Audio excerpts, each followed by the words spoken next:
जय यीशु, जय यीशु।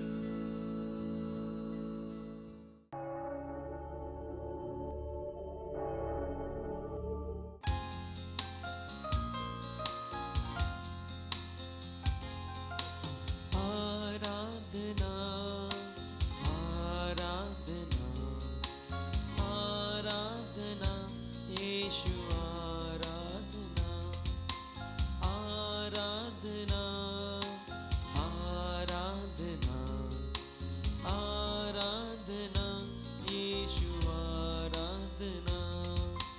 यीशु तू ही है मेरी कामना, तू कर दे सफल मेरी साधना।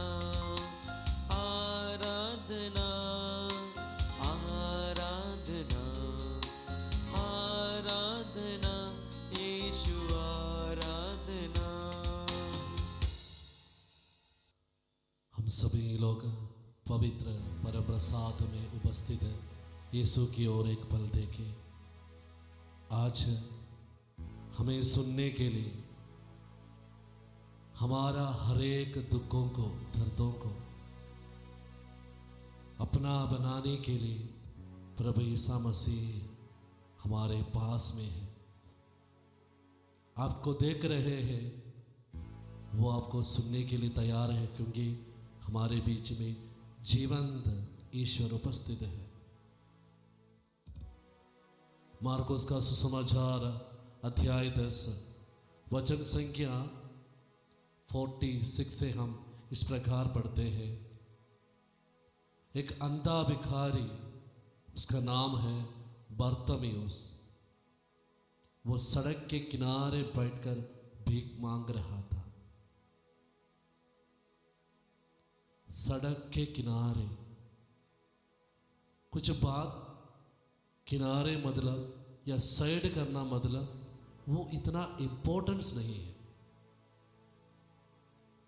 हम लोग भी अपने जीवन में ऐसा कार्य अनुभव किया होगा, अपने परिवार के लोगों द्वारा होगा, हमारे समाज के द्वारा, लोगों के द्वारा होगा, या आप काम करने वाला जगह में होंगे कि आपको अलग अलग कार्यों में आपको साइड किया गया है, अलग किया है, किनारे कर दिया है, और कभी कभी बहुत इस बात पर दुखी भी होंगे। लेकिन हम भी उस बरतमीस की तरह होना है, वचन हमें सिखाती है। क्योंकि बरतमीस भले ही वो अंधा था, सड़क के किनारे कर दिया व्यक्ति था, दूसरे लोग उसको बोझ समझते थे, या मेरे जीवन में आप कुछ काम का नहीं है, मेरे जीवन में आपका कोई इम्पोर्टेंस नहीं है बोलकर साइड किया व्यक्ति जरूर था। लेकिन वो कभी भी अपने जीवन में आया कार्यों के प्रति निराश नहीं था। वो एक ऐसा व्यक्ति था कि हर एक बातों में वो स्थिर थे। वो हम वचन में देखते हैं, उनको इस बात को पता चल गया कि ईसा मसीह रास्ते में आ रहे हैं। उनको इसलिए पता चला कि वो हर एक बातों में ध्यान देने वाला व्यक्ति था, वो निराश नहीं थे।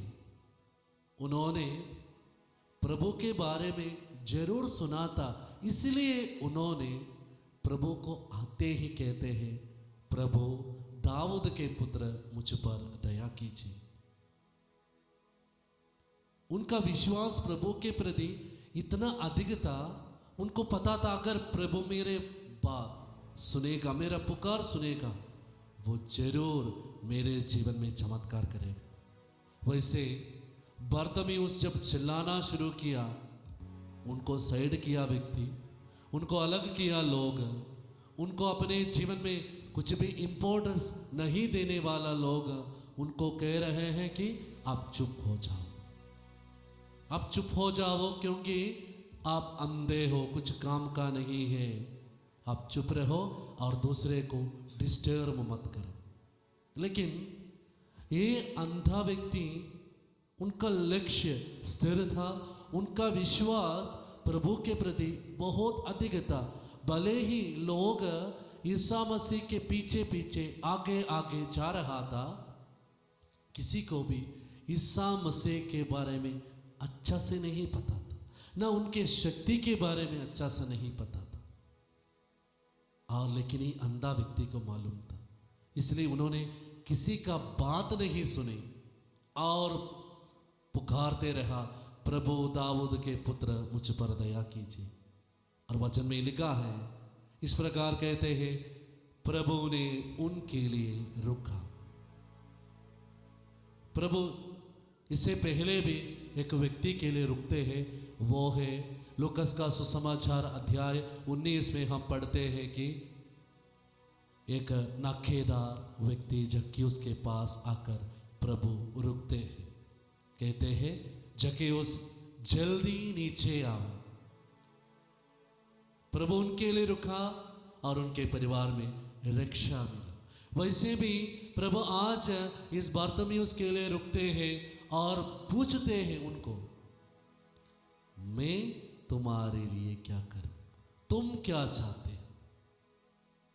मेरे प्रिय भाई लोग, बहन लोग, मम्मी लोग, पापा लोग, बच्चे लोग, ये विश्वास कीजिए कि अगर आप विश्वास के साथ प्रभु को पुकारोगे, प्रभु आपके लिए रुकेगा, प्रभु आपको पास बुलाएगा।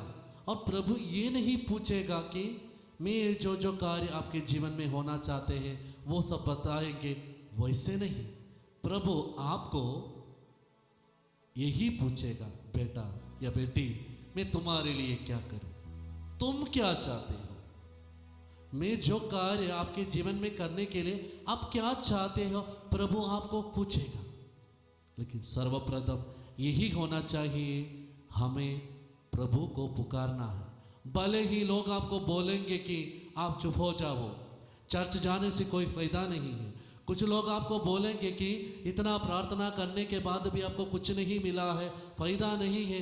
आपको चुप होने के लिए बाध्य करेगा, लेकिन आपको पुकारते रहना, प्रभु रुकेगा, पूछेगा। और वचन में लिखा है कि बरतमीयुस अंधा प्रभु के पास दौड़ते हुए आया और उन्होंने अपना चादर फेंक दिया। प्रभु एक बार हमारे लिए रुकेगा, हम एक नया व्यक्ति बन जाएगा। पाप वाला चादर ओढ़े हुए हो या बुराई का चादर ओढ़े हुए हो, हम उसको फेंकने के लिए तैयार हो जाता है। जक्कियुस भी जब प्रभु उनके लिए रुका, वो नीचे उतरकर प्रभु के पास आया, दोनों उनके घर गए। जक्कियुस भी बदल गया, अपना पाप का हर एक कार्य को छोड़ने के लिए तैयार हो गया। अगर आप विश्वास के साथ प्रभु को पुकारोगे, प्रभु आपके लिए जरूर रुकेगा और बाद में आप देखेंगे कि आपके जीवन में कैसे परिवर्तन आते हैं। तो मेरे प्रिय मम्मी लोग, पापा लोग, भाई लोग, बहन लोग, बच्चे लोग, इस समय में, ये आराधना के समय में हम दिल से प्रभु से प्रार्थना करें कि प्रभु, भले ही मेरे जीवन में दुख आए, निराश आए, मेरे परिवार में लड़ाई झगड़ा हो, मेरे जीवन में अशांति हो, मैं दूसरों के द्वारा तिरस्कृत व्यक्ति क्यों ना हो, मुझे आप में दृढ़ विश्वास करने के लिए कृपा दीजिए और मेरे जीवन में हर एक दिन आपको पुकारने के लिए शक्ति दीजिए। प्रभु से हम ही कृपा के लिए आराधना के समय में प्रार्थना करें और विशेष रूप से हम अपने जीवन में माँ मरियम की मध्यस्थता भी मांगे, जैसे उन्होंने हर एक समय में, भले ही उनके जीवन में दुख आए, निराश आए, प्रभु का वचन को विनम्रता पूर्वक स्वीकार करते हुए, विश्वास करते हुए आगे बढ़ा।